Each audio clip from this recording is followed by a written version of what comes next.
প্রিয় দর্শক, ইদানিং সোশ্যাল মিডিয়ায় গেলে আপনি বিভিন্ন ধরনের ছোট ছোট রিল দেখবেন। এগুলি বিজ্ঞাপনের রিল। সবচেয়ে বেশি যে রিলটা আমি ইদানিং পাই সেটা হলো তেলাপোকা নিধনের নানা ধরনের উপায়। বিভিন্ন রকম ওষুধ, স্প্রে ট্রে, অনেক কিছু আছে, জেল, অনেক প্রায় দেখি। মানে তেলাপোকা কিন্তু একটা ঝামেলার ব্যাপার। এই তেলাপোকায় ভয় পায় না বিশেষ করে নারীদের মধ্যে। এমন নারী আমি খুব বেশি দেখিনি। আপনারা দেখেছেন কিনা আমি বলতে পারবো না। এটা খুব একটা কমন মেয়েদের মধ্যে, ওনারা তেলাপোকায় ভয় পান। কিন্তু একটা বড় দেশ মানে ভারতের মতো দেশে যিনি ক্ষমতাসীন যে দল বিজেপি, তারা এখন আমার মনে হয় যে তেলাপোকায় নাজেহাল হয়ে গেছে। এই তেলাপোকা কিন্তু ওই রান্নাঘরের তেলাপোকা নয়। এই তেলাপোকা হচ্ছে একটা নতুন পার্টির জন্ম নিয়েছে মাত্র ধরেন এক সপ্তাহ আগে। এক সপ্তাহই একদম, কারণ এই মে মাসের 16 তারিখে এই পার্টির জন্ম হয়েছে। এই পার্টি ভোট করবে এমন কথা বলেনি। সেই পার্টির নাম হলো ককরোচ জনতা পার্টি, ককরোচ সংক্ষেপে CJP। এই ককরোচ জনতা পার্টি পুরো ভারতের রাজনৈতিক ব্যবস্থাকে পর্যন্ত নাড়িয়ে দিয়েছে। যে জেনজির উত্থান আমরা দেখেছি বাংলাদেশে এবং নেপালে, তার বিপরীতে ভারতে এটা যেন জেনজিদের একটা আন্দোলন। ইয়াং জেনারেশন এখানে ঝাঁপিয়ে পড়েছে এবং এটা সম্পূর্ণভাবে একটা অনলাইন অ্যাক্টিভিস্টদের জায়গা। অনলাইনে একজন লোক এটা প্রথম সৃষ্টি করেছে এবং তারপর দলে দলে এক সপ্তাহে তাদের ফলোয়ারের সংখ্যা ভারতীয় জনতা পার্টি, ভারতীয় কংগ্রেস, এমনকি তাদের যে আম আদমি পার্টি, এই সবগুলো পার্টির যে অফিসিয়াল যে পেজ আছে তাকেও অনেক আগে তারা ছাড়িয়ে গেছে। সে আলোচনায় পরে আসছি, ফলোয়ারের সংখ্যা নিয়ে আলোচনাটা একটু পরেই করি। তার আগে বরং বলে নেই যে এই পার্টিটার জন্ম হলো কিভাবে এবং কেন। কদিন আগে ভারতের চিফ জাস্টিস একটা রায় দেওয়ার সময়, বিচার কার্য পরিচালনা করার সময়, এই প্রধান বিচারপতি মিস্টার সূর্যকান্ত উনি একটা মন্তব্য করেছেন এবং এটা কিছুদিন আগে, ঠিক মানে কি যেদিন এই পার্টির গঠন হয়েছে তার ঠিক আগের দিন, মানে 15 মে। এবং সেখানে উনি বলতে যে কথাগুলি বলেছিলেন, আমি এটা উনি তো ইংরেজিতে বলেছিলেন, আমি ইংরেজিতে একটু পড়ে শুনে আপনাদেরকে, তারপর আমি বাংলাটাও বলে দিচ্ছি। There are already parasites of society who attack the system and you want to join hands with them. There are youngsters like cockroaches who don't get any employment and don't have any place in the profession. Some of them become media, some of them become social media, some of them become RTI activists, some of them become other activists, and they start attacking everyone. And you people file contempt petitions. এই হলো ওনার বক্তব্য। বাংলা করলে যেটা বলা যায়, আমি বাংলা অনুবাদটা যেটা করেছি সেটা আপনাদেরকে আমি পড়ে শোনাই, যে সমাজে ইতিমধ্যেই এমন পরজীবী রয়েছে যারা ব্যবস্থার উপর আক্রমণ করে, মানে সমাজের যে ব্যবস্থা তার উপর আক্রমণ করে। আর আপনারা তাদের সাথে হাত মেলাতে চান?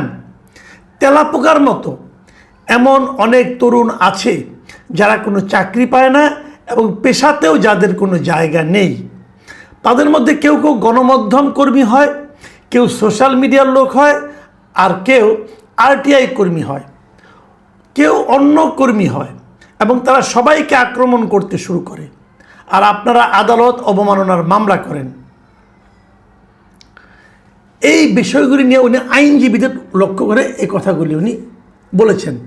এখন যখন নাকি এখানে এই যে বেকার যুবক যারা আছে, যারা সোশ্যাল মিডিয়ায় কাজ করে, সোশ্যাল মিডিয়ায় বিভিন্ন রকম লেখালেখি করেন, বিভিন্ন গণমাধ্যমে কাজ করেন, এই বেকারদেরকেই এই মিস্টার সূর্যকান্ত প্রধান বিচারপতি উনি ককরোচ বা তেলাপোকার সঙ্গে তুলনা করেছেন।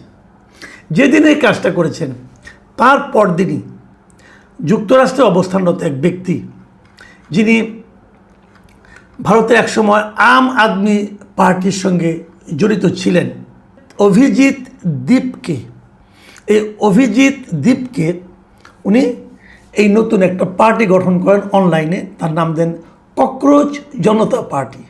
মানে বিজেপি হলো ভারতীয় জনতা পার্টি, যেটা এখন ভারতের ক্ষমতায় আছে, তাদের একটু ব্যঙ্গ করে এই নামটা দেন ককরোচ জনতা পার্টি নাম দিয়ে উনি সোশ্যাল মিডিয়ায় একটা পেজ ওপেন করেন, মানে ফেসবুকে। এবং এই ফেসবুকে উনি প্রথমে এটা একটা করেন, যোগ্যতা নির্ধারণ করেন যে কারা এর মেম্বার হতে পারবে। এবং উনি কিছুটা মজার ছলে কিছুটা আপনার ফান করে উনি কিছুগুলো সদস্য পদের যোগ্যতা উনি নির্ধারণ করেন। এবং উনি বলেন যে এই সিজেপির সদস্য হতে গেলে আপনাকে প্রথমত বেকার হতে হবে, অলস হতে হবে, সারাক্ষণ অনলাইনে সক্রিয় থাকতে হবে এবং যে কোনো বিষয়ে আপনি যখন ক্ষোভ প্রকাশ করবেন সেই উচ্চ স্বরে সেই ক্ষোভটা প্রকাশ করার ক্ষমতা থাকতে হবে। এই হলো এটার মূল মানে আপনার যোগ্যতা মেম্বার হওয়ার। এবং এটার উদ্দেশ্য তারা যেটা বলেন সেটা হলো, আমাদের আসল উদ্দেশ্য হলো যে আমরা নানা রকম ফান করে হাসির ছলে ভারতের বর্তমান যে জেনজি যারা আছে, যারা নাকি কর্মসংস্থান পাচ্ছে না, পরীক্ষা দিতে গেলে প্রশ্নপত্র ফাঁস হওয়ার যে নাকি এর ফাঁদে পড়ে যাচ্ছে, ভারতে যে ক্রমাগত মূল্যবৃদ্ধি হচ্ছে, শিক্ষা ব্যবস্থা এবং কর্মক্ষেত্রে যে বৈষম্যের শিকার হচ্ছে, এই সবগুলো বিষয় নিয়ে তারা এখানে প্রতিবাদ করবে এবং এই ইস্যুগুলো তুলে ধরবে।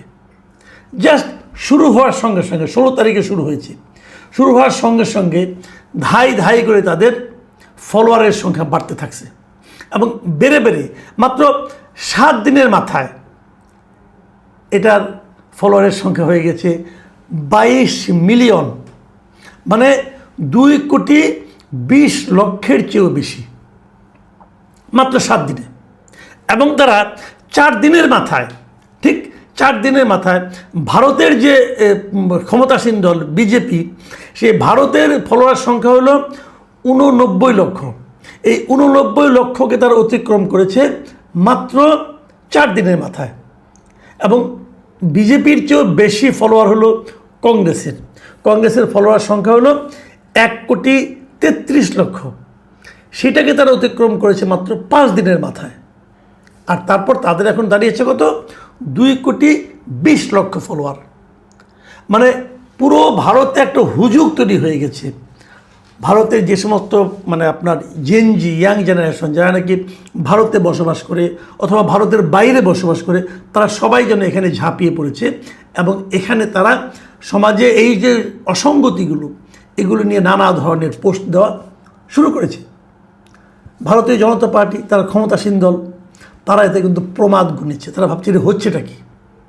এবং বলা হয়ে থাকে তাদের কারণে, এটা ঠিক কিনা আমরা জানি না, বাট অভিজিৎ যে আছেন, যিনি এটা প্রধান অভিজিৎ দীপকে, তিনি অভিযোগ করেছেন যে এটা নিয়ে ভারতীয় জনতা পার্টি সরকারি দলই তাদের এই সাইটটাকে এর মধ্যে বন্ধ করে দিয়েছে। মানে এটা দেখা যাচ্ছে না এখন, আজকে থেকে এটা বন্ধ হয়ে গেছে এবং এটা স্থগিত করা হয়েছে। তারা এটাকে দ্রুত চেষ্টা করছে ঠিক করার জন্য। ঠিক করতে পারবে কি না এটা বলা বড় কঠিন, কারণ ভারতে তো অনেক আপনার ইউজার আছে, কাজে তাদের ইউজারের সংখ্যা এত বেশি যে তাদের চাপের মুখে অনেক সময় ফেসবুক কিংবা টুইটার মানে এক্স হ্যান্ডেল, এরা কিন্তু অনেক সিদ্ধান্ত নেয় এবং সেটা হয়তো সে কারণে বন্ধ হয়ে গেছে কিনা, এটা এখনও স্থায়ীভাবে বন্ধ হলো কিনা এখনও বোঝা যাচ্ছে না। কিন্তু এর মধ্যে কিন্তু তাদের এই অবস্থা হয়েছে। এবং ভারতে এরা একটা বড় ধরনের আন্দোলন, বড় ধরনের ঝাঁকুনি তারা কিন্তু দিতে পেরেছে ভারতের বর্তমান ক্ষমতাসীন সরকারকে। অনেকে বলছিলেন যে কলকাতায় মানে পশ্চিমবঙ্গে বিজেপি বিজয়ী হওয়ার পর তার প্রথম যে আইনটা করে পুরো পশ্চিমবঙ্গকে কাঁপিয়ে দিয়েছে, সেটা হলো গরু মানে জবে করা, নিষিদ্ধ করার ঘোষণা দিয়ে। কারণ সামনে কোরবানির ঈদ, এই কোরবানির ঈদে অনেকেই গরু জবে করেন, তাদের গরু জবে বন্ধ করে দেওয়া হয়েছে। এবং এই বন্ধ করে দেওয়ার ফলে ভারতে যারা নাকি গরুর খামারই ছিল এবং যাদের মধ্যে অ্যাবাভ 90% হলো হিন্দু, এই হিন্দু জনগোষ্ঠীর যে খামার, এই খামার ব্যবসা একদম মানে মাঠে মারা যাওয়ার উপক্রম। আজকে বিবিসি একটা স্টোরি দেখলাম, সেখানে খামারিরা কীভাবে চিৎকার চেঁচামেচি করছে, কান্না করছে, তারা বলছে এই সরকার তো আমাদেরকে ডুবিয়ে দিল। এরই মধ্যে ভারতের কলকাতারই একজন ইমাম তিনি বলেছেন যে মুসলমানরা যদি সিদ্ধান্ত নেয় তারা গরুর মাংস আর খাবেই না, গরু কুরবানি দেবেই না, তাহলে আসলে কি হবে? মুসলমানরা তো গরু কুরবানি না দিয়ে মানে ছাগল কোরবানি দিতে পারে, খাসি কোরবানি দিতে পারে, এমনকি মুরগিও কোরবানি দিতে পারে, কোনো সমস্যা নেই। উনি যেটা বলেছেন আর কি, উনি এভাবে বলেছেন। তাহলে যারা খামারি, যাদের খামারিদের 90% বেশি হলো হিন্দু, তাদের কি অবস্থা হবে? এবং কেবল তাই নয়, সারা দুনিয়াতে বিফ বলতে যা বোঝায় তার সবচেয়ে বড় রপ্তানিকারক দেশ হলো ইন্ডিয়া, ভারত। তো সেটারই বা কী হবে? যাক, এগুলি তাদের ব্যাপার। এবং অনেকে ভেবেছিল যে এই গরু বন্ধের ঘটনাটা বোধহয় পশ্চিমবঙ্গকে খুব নাড়া দিয়েছে, কিন্তু গরুর চেয়েও পাওয়ারফুল যে ককরোচ হতে পারে, মানে তেলাপোকা হতে পারে, এবং তেলাপোকা যে পুরো ভারতের বিজেপিকে নাড়িয়ে দিয়েছে, এটা কিন্তু আমরা দেখতে পেলাম মাত্র 7 দিন। এখানে একটা ঘটনা কিন্তু আমরা বলতেই চাই। আসলে দেখুন, তেলাপোকা কিছু না, গরুও কিছু না, কিছুটা হচ্ছে যে সাধারণ মানুষের প্রতি সরকারের কি আচরণ। এই যে সাধারণ মানুষের যে ক্ষোভ এই ককরোচ জনতা পার্টিকে কেন্দ্র করে পুঞ্জীভূত হয়েছে, প্রকাশিত হয়েছে, এটা কি হঠাৎ করে এই মে মাসের 16 তারিখে যা আনা গেল? এই ক্ষোভটা কি 16 তারিখেই হয়েছে? তা কিন্তু না, এটা দীর্ঘদিন ধরে চলে আসছিল। এই পুঞ্জীভূত ক্ষোভ হয়তো প্রকাশের কোনো পথ পাচ্ছিল না। যেই মাত্র একটা ককরোচ জনতা পার্টি নামে কেউ একজন করলো, দেখেন এই অভিজিৎ দীপকে কথা বলছি আমরা, এই অভিজিৎ দীপকে কিন্তু একসময় আম আদমি পার্টিতেও কাজ করতো। কই আম আদমি পার্টির ফলোয়ার তো এত হয়নি, তো ওদেরটা এত হলো কী করে? এটা হলো যে তারা জনগণের, মাস পিপলের পালসটা বুঝতে পেরেছে। সাধারণ মানুষের যে আপনার পালস যেটা আছে, তাদের মনে চিন্তা যেটা আছে, সেটাকে তারা অনুভব করতে পেরেছে, এবং তাদের সঙ্গে ওনাদের এই আদর্শে এটা ব্যঙ্গাত্মক হলেও মিলে গেছে। ঠাট্টা করে করা, ফান করে করা একটা গ্রুপ, একটা ফেসবুক পেজ যে এত পাওয়ারফুল হতে পারে, এটা কিন্তু তারা দেখিয়ে দিয়েছে। আমাদের এখনও একই হচ্ছে। আমাদের 24 জুলাই আন্দোলনে আমরা একই জিনিস দেখেছি। ক্ষমতাসীন একটা দল কীভাবে পাশের ঘরের মতো ভেঙে চুরমার হয়ে গেল একটা আন্দোলনের ডাকে। অভিজিৎ দ্বীপকে কিন্তু মূল বিষয় না, মূল বিষয় হলো সাধারণ মানুষ। যেমন আমাদের এখানেও কে সামনে ছিল, নাহিদ ইসলাম না আক্তার হোসেন, এগুলো কোনো বিষয় না, বিষয় হলো সাধারণ মানুষ। সাধারণ মানুষকে আপনি ক্ষুব্ধ করবেন, আপনাকে তারা বালির ঘরের মতো ভেঙে দেবে। আমরা জানি না যে এই ককরোচ জনতা পার্টি তাদের পেজটা আবার ফেরত পাবে কিনা, না পেলে তারা বিকল্প কোন পথে অগ্রসর হবে। কিন্তু আমরা এটা জানি, সাধারণ মানুষের সেন্টিমেন্টকে যদি আপনি উপেক্ষা করেন, কোনো সরকার যদি উপেক্ষা করে, তাদের জন্য হয়তো কখনো তেলাপোকার আকারে, কখনো অন্য কোনো চেহারা নিয়ে জনগণের ক্ষোভ কিন্তু প্রকাশিত হতে থাকবে।